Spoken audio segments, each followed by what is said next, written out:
അസ്സലാമു അലൈക്കും വറഹ്മത്തുള്ളാഹി വബറകാതുഹു. ബിസ്മില്ലാ വൽഹംദുലില്ലാ വസ്സലാത്തു വസ്സലാമു അലാ റസൂലില്ലാഹി സ്വല്ലല്ലാഹു അലൈഹി വസല്ലം വ ആലിഹി വസ്വഹ്ബിഹി അജ്മഈൻ. ഹാഫിള് ഓതിയ ആയത്ത് നിങ്ങൾ ശ്രദ്ധിച്ചോ? മഹാനായ ദാവൂദ് നബി അലൈഹിസ്സലാത്തു വസ്സലാമിന്റെ ചില സംഭവങ്ങളെ പറ്റിയിട്ടാണ് ആയത്ത് ഓതിയത്. അള്ളാഹു പറയുകയാണ്, വഅല്ലംനാഹു സ്വൻഅത ലബൂസിൻ ലക്കും വഅല്ലംനാഹു സ്വൻഅത ലബൂസിൻ ലക്കും. ദാവൂദ് നബി അലൈഹിസ്സലാത്തു വസ്സലാമിന് പടച്ചട്ട നിർമ്മിക്കാൻ നമ്മൾ പഠിപ്പിച്ചു കൊടുത്തു എന്ന്. അഥവാ യുദ്ധത്തിന് പോകുമ്പോൾ ഉപയോഗിക്കുന്ന ബുള്ളറ്റ് പ്രൂഫ് ജാക്കറ്റ്, അമ്പ് കൊള്ളാതിരിക്കാൻ വേണ്ടിയിട്ടുള്ള ആ ജാക്കറ്റ് നിർമ്മാണം ദാവൂദ് നബി അലൈഹിസ്സലാത്തു വസ്സലാമിന് നമ്മൾ പഠിപ്പിച്ചു കൊടുത്തു എന്ന്. ഈ ഇതിന്റെ പശ്ചാത്തലം എന്താണ്? മഹാനായ ദാവൂദ് നബി അലൈഹിസ്സലാത്തു വസ്സലാം രാജ്യം ഭരിക്കുകയാണ്. അപ്പൊ രാത്രി ഒറ്റപ്പെട്ട് സമയങ്ങളിൽ ദാവൂദ് നബി അലൈഹിസ്സലാത്തു വസ്സലാം പുറത്തിറങ്ങും. എന്നിട്ട് തന്നെ പരിചയമില്ലാത്ത ആളുകളെ കണ്ടാൽ ദാവൂദ് നബി നേരിട്ട് ചോദിക്കുന്നു, എങ്ങനെ ദാവൂദ് ഇവിടെ ചെയ്യുന്ന കാര്യങ്ങളൊക്കെ നല്ലതാണോ? നിങ്ങൾക്കൊക്കെ സേവനം ചെയ്യുന്നുണ്ടോ ദാവൂദ് എന്ന് ദാവൂദ് നബി അലൈഹിസ്സലാത്തു വസ്സലാം തന്നെ ഫീഡ്ബാക്കിന് വേണ്ടിയിട്ട് ഒരു അന്വേഷണം നടത്തും. ആരെങ്കിലും എന്തെങ്കിലും കുറവ് പറഞ്ഞാൽ ആ കുറവ് അന്ന് തന്നെ മഹാനായ ദാവൂദ് നബി അലൈഹിസ്സലാത്തു വസ്സലാം പരിഹരിക്കും. അപ്പൊ അങ്ങനെ ഒരാളോട് ചോദിച്ചപ്പോ അയാൾ പറയാണ്, ഇന്നീലാ അക്റഹു മിൻ അംരി ദാവൂദ ഷൈഅൻ വൈറ അന്നഹു ലാ യഅകുലു മിൻ അമലി യദിഹി. ദാവൂദ് നബിയുടെ വിഷയത്തിൽ എനിക്കൊന്നും വെറുപ്പൊന്നുമില്ല, പക്ഷെ മൂപ്പര് സ്വന്തം തൊഴിലെടുത്ത് ഭക്ഷണം കഴിക്കുന്നില്ല എന്ന് പറഞ്ഞു. ഇത് കേട്ടപ്പോ ദാവൂദ് നബി അലൈഹിസ്സലാത്തു വസ്സലാം അന്ന് തന്നെ നിസ്കരിച്ചു. നിസ്കാരം കഴിഞ്ഞ് തന്റെ മിഹ്റാബിൽ വെച്ച് റബ്ബിനോട് ദ്വാരുന്നു, അള്ളാഹുവേ എനിക്കൊരു തൊഴിൽ പഠിപ്പിച്ചു തരണം എന്ന്. അങ്ങനെയാണ് അള്ളാഹു പറഞ്ഞത്,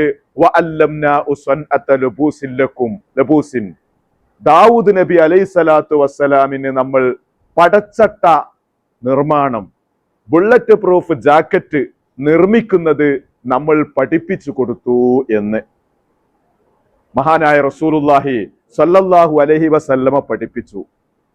ഇന്നല്ലാഹ യുഹിബ്ബുൽ അബ്ദൽ മുഹ്തരിഫ്. തൊഴിലെടുക്കുന്ന അടിമയെ അള്ളാഹുവിന് ഭയങ്കര ഇഷ്ടമാണ്. തൊഴിൽ വേണം. തൊഴിലുള്ള അടിമയെ അള്ളാഹുവിന് ഭയങ്കര ഇഷ്ടമാണ്. വ ഇന്നല്ലാഹ യുബ്ഇദുൽ അബ്ദ സ്വഹീഹൽ ഫാരിഗ്. ആരോഗ്യമുണ്ടായിട്ടും പണിയൊന്നും എടുക്കാതെ വെറുതെ നടക്കുന്ന അടിമയെ അള്ളാഹ്ക്ക് വെറുപ്പാണ് എന്ന് ത്വഹ റസൂലുള്ളാഹി സ്വല്ലല്ലാഹു അലൈഹി വസല്ലം. അപ്പൊ തൊഴില് വലിയ പുണ്യമുള്ള കാര്യമാണ്. ദാവൂദ് നബി അലൈഹിസ്സലാത്തു വസ്സലാമിന് അള്ളാഹു തൊഴില് പഠിപ്പിച്ചു കൊടുത്തിരിക്കുകയാണ്. അങ്ങനെ ഒരു പടച്ചട്ട നിർമ്മാണ കമ്പനി മഹാനായ ദാവൂദ് നബി അലൈഹിസ്സലാത്തു വസ്സലാം ആരംഭിക്കുകയാണ്. അള്ളാഹു തുടർന്നു പറഞ്ഞു, ഇഅ്മലു ആല ദാവൂദ ശുക്ര. ദാവൂദ് നബിയുടെ മക്കളെ, കുടുംബങ്ങളെ, നിങ്ങളും ദാവൂദ് നബിയോടൊപ്പം കമ്പനിയിൽ പണിയെടുക്കുക എന്ന്. ഇത് ബാപ്പ അധ്വാനിക്കുക, മക്കൾക്ക് പൈസ അയച്ചു കൊടുക്കുക, മക്കൾ പണിക്കൊന്നും പോവാതിരിക്കുക, ലാവിഷായി ജീവിക്കുക. ഖുർആൻ അങ്ങനെയല്ല പറഞ്ഞത്. ഇഅ്മലു ആല ദാവൂദ ശുക്ര. ദാവൂദ് നബിയുടെ കുടുംബങ്ങളെ, മക്കളെ, നിങ്ങളും ദാവൂദ് നബിയുടെ ഈ പടച്ചട്ട കമ്പനിയിൽ ഒരു സ്റ്റാഫായിട്ടുള്ള ജോലി നിങ്ങളും നിർവഹിക്കണം എന്ന് മഹാനായ ദാവൂദ് നബി അലൈഹിസ്സലാത്തു വസ്സലാമിന്റെ കുടുംബങ്ങളോട് അല്ലാഹു തആല നിർദ്ദേശിച്ചിരിക്കുകയാണ്. നമ്മുടെ രാജ്യം നേരിടുന്ന ഏറ്റവും വലിയ പ്രശ്നം അൺഎംപ്ലോയ്മെന്റ്, തൊഴിലില്ലായ്മയാണ് എന്നാ പറയുന്നത്. തൊഴിൽ കൊടുക്കണം. തൊഴിൽ കൊടുക്കുന്ന ഫാക്ടറികൾ ആരംഭിക്കണം, സൂപ്പർ മാർക്കറ്റുകൾ തുടങ്ങണം, പാവങ്ങൾക്ക് തൊഴിൽ കൊടുക്കണം. തൊഴിലെടുക്കുന്ന അടിമയെ വലിയ ഇഷ്ടമാണ് അള്ളാഹുവിന് എന്നാണ് റസൂലുള്ളാഹി സ്വല്ലല്ലാഹു അലൈഹി വസല്ലമ പഠിപ്പിച്ചത്.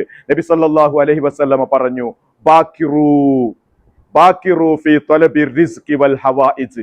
നിങ്ങൾക്ക് റിസ്ക് തേടാനും നിങ്ങളുടെ ആവശ്യങ്ങൾ പരിഹരിക്കാനും നിങ്ങൾ രാവിലെ പോകണം. ഫഇന്നൽ ഗുദുവ ബറകത്തും വനജാഹ്. രാവിലെ ഒരു പണിക്കിറങ്ങൽ, അത് വിജയമാണ്, അത് ബറക്കത്താണ്. ത്വഹ റസൂലുള്ളാഹി സ്വല്ലല്ലാഹു അലൈഹി വസല്ലം. മഹാനായ ഇമാം ഷാഫി റളിയല്ലാഹു അൻഹു പഠിപ്പിച്ചു, ഇഹ്രിസ് അലാ മാ യൻഫഉക, നിനക്ക് ഉപകാരമുള്ളത് നീ നന്നായിട്ട് ചെയ്തോ. വദഅ കലാമന്നാസ്, ആൾക്കാരെന്താ പറഞ്ഞത് അത് നീ ഒഴിവാക്ക്. ഫഇന്നഹു ലാ സബീല ഇലസ്സലാമത്തി മിൻ അൽസിനത്തിന്നാസ്, ജനങ്ങളെ നാവിൽ നിന്ന് രക്ഷപ്പെടാൻ ഒരു വഴിയുമില്ല. എന്ത് ചെയ്താലും ആൾക്കാർ പറയും. അതുകൊണ്ട് വദഅ കലാമന്നാസ്, ആൾക്കാർ പറഞ്ഞത് നീ ഒഴിവാക്കിക്കോ.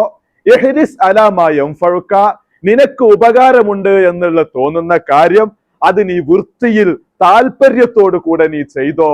ആളുകൾ പറയുന്നത് നോക്കണ്ട, ആളുകളെ നാവിൽ നിന്ന് രക്ഷപ്പെടാൻ ഒരു വഴിയുമില്ല എന്ന് മഹാനായ ഇമാമുന ഷാഫിഈ റളിയല്ലാഹു അൻഹു. പ്രിയപ്പെട്ടവരെ, ഈ പറഞ്ഞു വന്നതൊക്കെ എന്തെങ്കിലൊക്കെ ഏർപ്പാടുകൾ വേണം. നേരം വെളുക്കുക, പീഡിയ കൊലായ്മ പോയിരിക്കുക, വെയിറ്റിംഗ് ഷെഡിൽ ഇരിക്കുക, പള്ളിയുടെ വരാന്തയിൽ ഇരിക്കുക, ഒരു പണിക്കും പോകണില്ല, ബാപ്പ അയച്ചു കൊടുക്കുന്ന ആ വരുമാനം കൊണ്ട് ഇങ്ങനെ ജീവിക്കുക, ഇത് പറ്റൂല. ഖുർആൻ അങ്ങനെയല്ല നമ്മളെ പഠിപ്പിക്കുന്നത്. ദാവൂദ് നബിയുടെ സംഭവം അള്ളാഹു തന്നെ പിന്നെ പറഞ്ഞു, വഅലന്നാലഹുൽ ഹദീദ്, ദാവൂദ് നബിക്ക് നമ്മൾ ഇരുമ്പ് കീഴ്പ്പെടുത്തി കൊടുത്തു. ദാവൂദ് നബി അലൈഹിസ്സലാത്തു വസ്സലാമിന്റെ കയ്യിൽ ഇരുമ്പ് കിട്ടിയാൽ അത് മെഴുകു പോലെയായിരുന്നു. ദാവൂദ് നബി അലൈഹിസ്സലാത്തു വസ്സലാമിന്റെ അടുത്ത് ഇരുമ്പ് കിട്ടിയാൽ അത് കോതമ്പ് മാവ് പോലെയായിരുന്നു. അത് തിരിക്കാനും വളക്കാനും ഉരുട്ടാനും നീട്ടാനും ഒക്കെ ഈസി ആയിട്ട് ദാവൂദ് നബി അലൈഹിസ്സലാത്തു വസ്സലാമിന് കഴിഞ്ഞിരുന്നു. ലോകത്തെ ആദ്യത്തെ കൊല്ലൻ പണി അഥവാ ഈ ഇൻഡസ്ട്രിയൽ വർക്ക് ആദ്യമായി ചെയ്തത് ദാവൂദ് നബി അലൈഹിസ്സലാത്തു വസ്സലാമാണ് എന്നും തഫ്സീറിൽ കാണുന്നുണ്ട്. പ്രവാചകന്മാര് അധിക പ്രവാചകന്മാർക്കും തൊഴിലുണ്ടായിരുന്നു എന്നും ആ തൊഴിൽ കൊണ്ടാണ് അവര് ജീവിച്ചിരുന്നത് എന്നും ചരിത്രത്തിൽ കാണാം. അല്ലാഹു തആല അവന്റെ ദീന് പഠിക്കാനുള്ള തൗഫീഖ് നമുക്ക് നൽകുമാറാകട്ടെ. വആഖിറു ദഅവാന അനിൽ ഹംദുലില്ലാഹി റബ്ബിൽ ആലമീൻ. അസ്സലാമു അലൈക്കും.